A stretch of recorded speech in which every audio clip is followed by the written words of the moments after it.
Alright, good morning. Meron tayo ngayong check yung timing belt saka preno. Tapos i-seal na rin natin yung kanyang valve cover gasket kasi may leak na.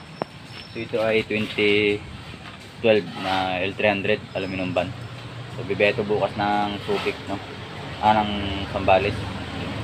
So ayun na, i-condition muna natin yung preno tsaka yung timing belt, silipin natin pati yung leak ng valve cover papalitan natin.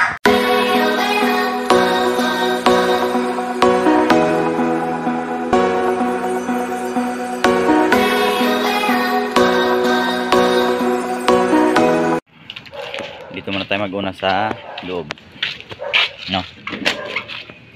So nakalas ko na kanina yung yung timing cover niya. So far okay pa naman. Bago pa yung kanyang belt, no? Yan, so ito na. Ito yung kanyang cover. Yan, cover. Ito yung frame, salo sa frame ng upuan, no? Tapos yun na, papalitan natin yung valve cover gasket nitong takip na to, itong valve cover na to, kasi puro leak na dyan.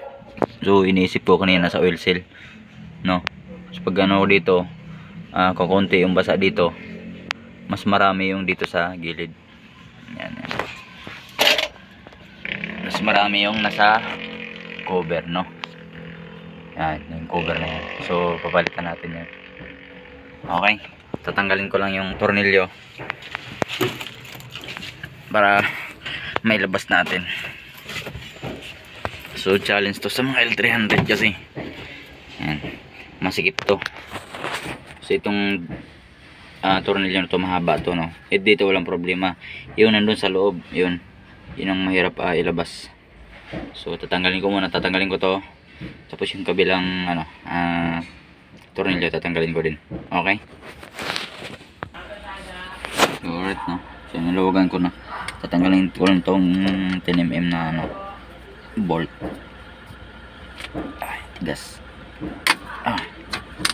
Ito ay para do sa idle up, no? Pag may mga aircon kayo. Tapos isa dyan, supply dun sa EGR.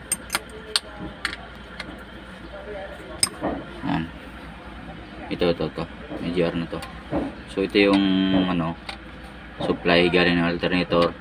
Itong isang tubo yung papunta dun sa switch, dun sa solenoid, no? Sa mga vacuum switch, no? Yun dalawa.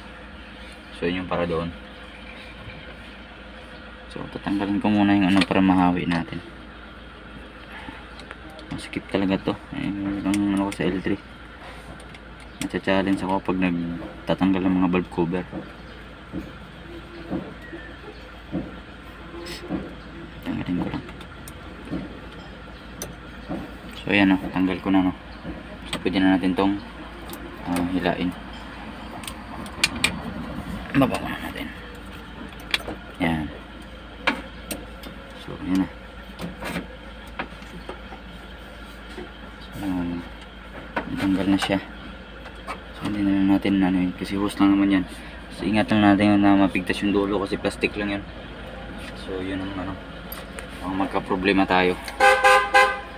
So yan, okay na. Tanggalin na natin. Alright, natanggal na, So yan. Ang dumi na ng dapat to change oil na. Ay.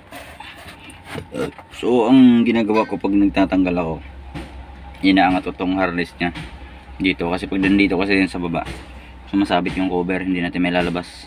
Inangat ko yung harness, tapos itong accelerator cable, no? So medyo maluwag yun.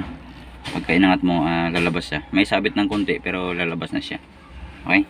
So ngayon lilinisin natin itong lalapatan ng gasket para may seal natin ulit. So alright, ito na yung bago. So kinuha ko muna doon sa aking bersaban na bubuuin, no? Kasi wala pa si amo. Hindi, wala tayong wala tayong pambiling piyesa pa. Hindi pa nakapagbigay ulit ng budget. So ito yung luma. Yan, luma. Ito yung bago. sa ilalim, no? So yan, kakabit ko na to. So luma, wala na, hindi na mapakinabangan to, matigas na. So papalitan na natin.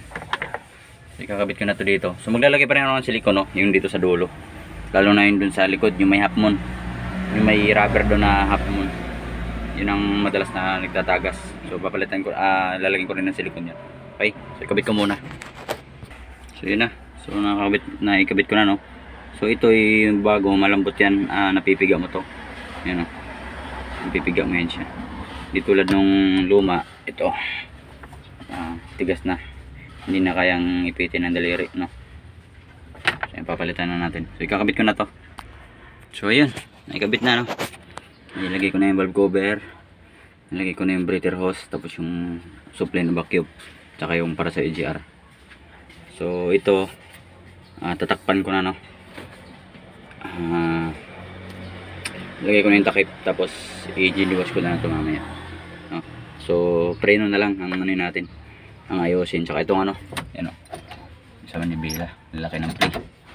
So busalsal na yung ano, ang laki na ng butas ng cambio. Tapos ang nilagay, pako pa na ditres, ano, pako na nilagay. So ayusin ko yan mamaya, bibildapan ko yan. Okay, so yan, tapos na. So mag-check muna tayo ng preno bago tayo maglinis dito sa makina, no? Okay.